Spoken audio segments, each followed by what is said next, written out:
Many years ago in Philadelphia, Albert E.N. Gray delivered a speech to a group of sales executives in which he defined the common denominator of success. He told his audience about the one factor present in every success story that has ever been written, and he gave in part the answer to one of the most perplexing questions of our time.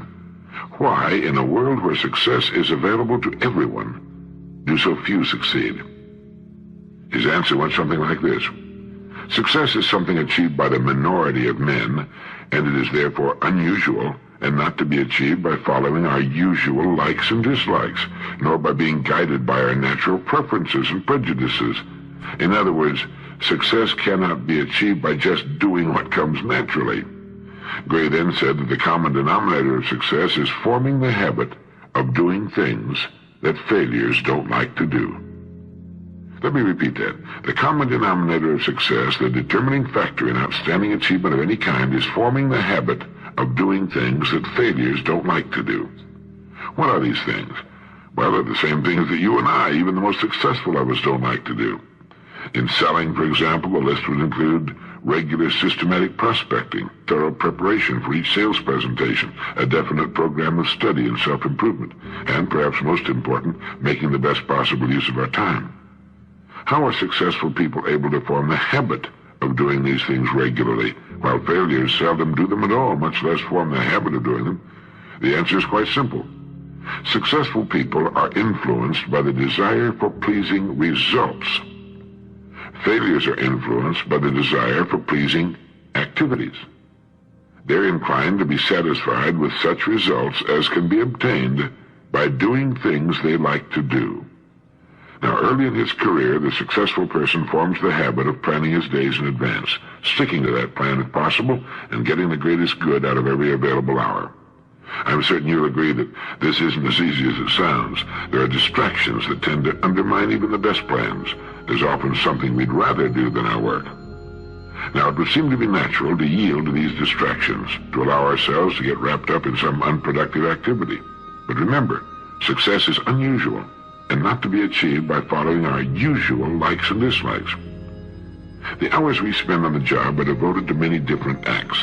These acts can be grouped under one of two categories, goal-achieving or tension-relieving. Now, goal-achieving acts are usually productive. In sales work, for example, prospecting, preparing for presentations, calling on clients and prospects, following up on sales, and studying for self-improvement all come under this heading. Under the heading tension-relieving acts are frequent coffee breaks, long unproductive lunch hours, and unnecessary conversation with people who are not connected with their job. Productive goal-achieving acts lead to pleasing results, while unproductive tension-relieving acts are merely pleasing activities and do nothing to move us forward. Of course, people need to relieve their tensions, too. They need coffee and lunches, but one of the secrets of success is knowing how to keep our unproductive time to a minimum while concentrating on those acts that are most productive and lead to pleasing results. We all know people who claim that a few hours a day is all they really need to put into their jobs in order to get along. Well, obviously, they're mistaken, and their mistake often costs them the success that could be theirs. There never has been, there is not now, and I don't believe there ever will be a time when a person can achieve anything outstanding by working only a few hours a day. Success doesn't come easily. It requires hard work and dedication and time. All of us have a tendency to waste time. Maybe it's because we don't realize that it's one of the few really precious things we'll ever own. Every day and every year, everyone starts out with exactly the same amount of time. The way people make use of their time shows up in the results they achieve. I have a neighbor who regularly spends quite a bit of time developing himself and his professional abilities. Where does he find the time? He finds a few minutes here, an hour there, and 20 minutes somewhere else, and when he finds it, he asks himself, what's the best thing I can do with this time? He takes every opportunity to learn more about his business and his career. He says it's as though he has the privilege of inviting into his mind the great authorities in any area he wants to explore. And these guests tell him how to get more out of living and more out of his work. With a choice like this, you couldn't pay my friend to go back to his old tension-relieving, time-wasting inactivity. Yes, time is available for us to use, and it's up to us whether we make a habit of using it wisely. One of the easiest ways to form the habit of making a wise use of time is to think for just a moment before we begin a new activity. Pause and think, now what kind of act is this to be? productive, goal-achieving, or tension-relieving. You might want to keep track just to see how you're measuring up. Do this often enough, and the wise investment of time becomes a habit, the habit of acting in your own best interest. The common denominator of success is forming the habit of doing what failures don't like to do. And the thing failures dislike most is making the wisest possible use of time, one act at a time, all day long. Form this habit, and as William James put it, you'll wake up one fine day to find you're among the competent ones of your generation. This early. As General Sherman said, war is hell, and anybody who's ever been close to one will agree with that. However, war, or the prospect of war, has motivated our scientific and technological people to some almost unbelievable achievements. Compare, for instance, our old World War II anti-aircraft guns with the new rocket-powered air defense missiles. As a young Marine in the Pacific Theater, I stood on the deck of the old battleship Arizona watching our anti-aircraft guns turn the sky black with air-burst explosives. But I didn't see many hits. As a matter of fact, I didn't see one hit. Nowadays, though, we have computer-launched, rocket-powered, heat-attracted missiles. Once launched, these missiles home in on their prey, reacting to the target's engine heat. Being self-propelled, they track the enemy with deadly precision, and regardless of its speed or evasive action, almost always score a hit. Now, I see a parallel, and I think you will too, between the old and the new weapons systems and the way in which many of us operate. Take a salesperson, for example. Some salespeople, like the old anti-aircraft projectiles, aim at their target as best they can and proceed along a predetermined sales track.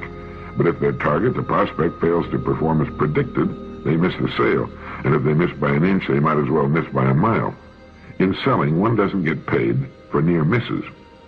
Other salespeople, like the new heat-attracted missiles, sense the prospect's reactions and adjust to them. Personal interaction with the prospect guides their presentation. They can double back, change pace, or make other creative modifications necessary to close the sale.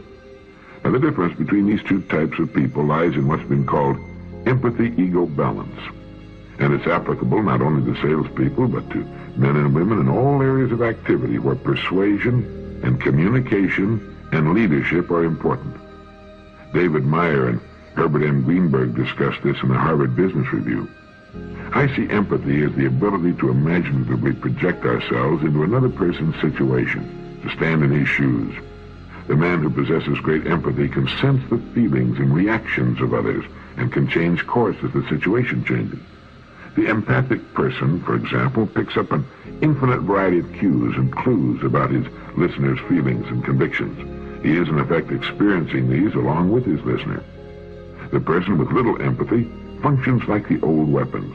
Once he launches into a subject, he follows a given course of action with little regard or awareness of the feelings of his listener.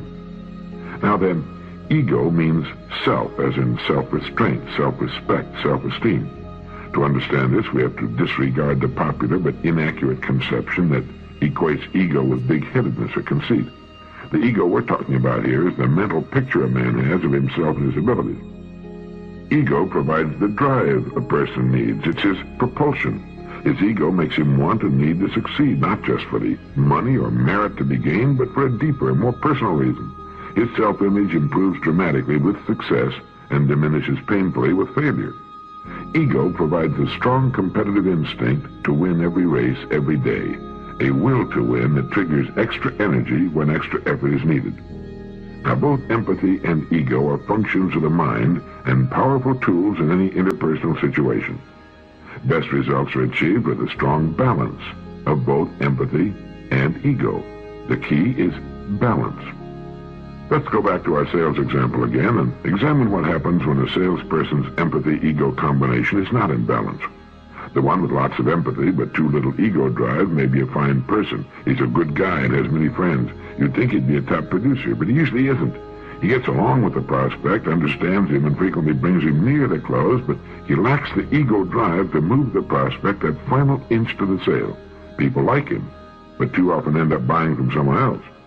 Now, just as inadequate is the salesperson with lots of ego drive but too little empathy. He'll bulldoze his way through to some sales, but failing to understand his prospects, he misses many more. He forgets that a sales situation is not a contest where one person wins and the other loses. Either both win together or both lose. So you see, the key is balance, that wonderful balance of a strong sales drive and a deeply empathic nature. Those who have cultivated this balance are invariably found at or near the top.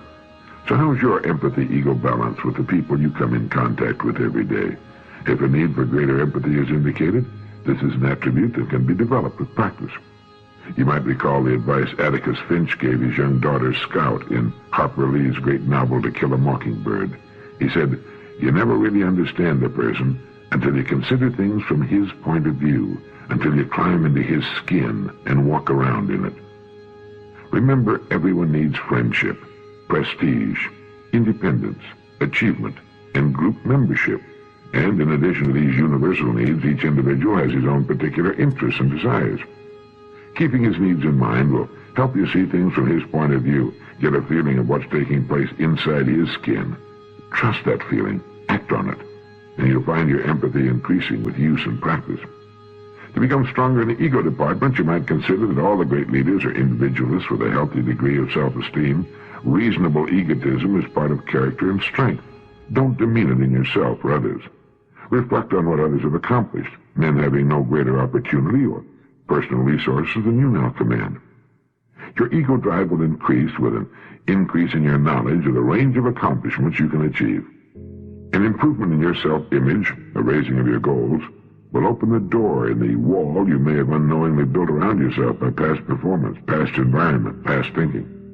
The man or woman with a strong empathy-ego balance is dynamic and self-reliant, has endless drive and energy, and is concerned about other people and himself. He's mentally balanced to solve the problem, achieve the objective, hit the target. Such a person is a guided missile who's more wonderful than any scientific development man can ever dream of. And this kind of person is a great person to be with, or to be. This is Earl Nightingale, and thank you.